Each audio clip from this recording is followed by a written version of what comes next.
जीवनको शैलीले कहिले हँसाउँछ कहिले रुवाउँछ, भित्रको घाउ कसैले देख्दैन। बाहिर हाँस्दै बस्नु पर्छ भन्छ।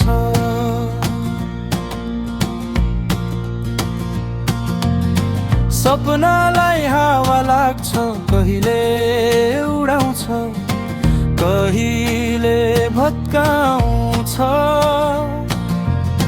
तर म त उही मान्छे जसको मनमा आगो अझै बल्छ। सानो हुँदा बुबा आमाको माया थुप्रै थिए, रमाइला दिनहरू हाँसोका सम्भार। तर समयले कहिले सोध्दैन, उनीहरू टाढा गए अनि घर नै सुनसान।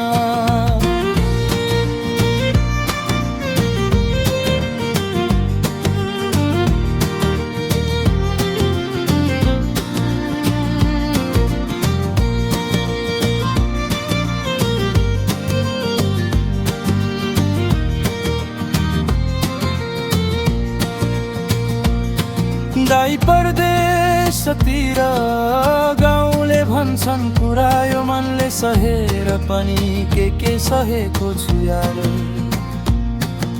साथीहरू एक एक गर्दै छुट्टिन थाले, कसैको जिन्दगी चलिरहेछ, कसैको धमिलो हुँदै गए। माया गरेको मान्छे अनि त्यो माया पनि हुँदै हुँदै टाढिँदै गयो।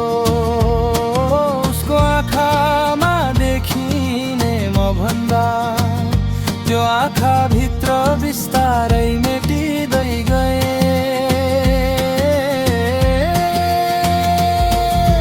हिजोको साथ छ आजको बिजी छुमा बदलियो, उसका ठिकै छु मेसेजले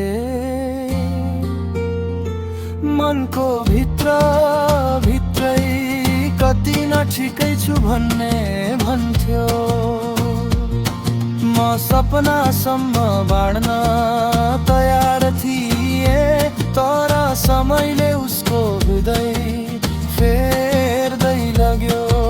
नजिकै राख्न खोजे, तर उता हावा जस्तै हातले समाउन नदिने। तर बिर्सन पनि नसकिने एउटी सम्झना बनिने। आज पनि त्यसको याद पबको अँध्यारो रुममा बस्दा गिलासमा उफ्रिएका बबलहरू जस्तै उड्छ। तर फर्केर आउने होइन, यो मनले धेरै पटक बुझिसक्यो।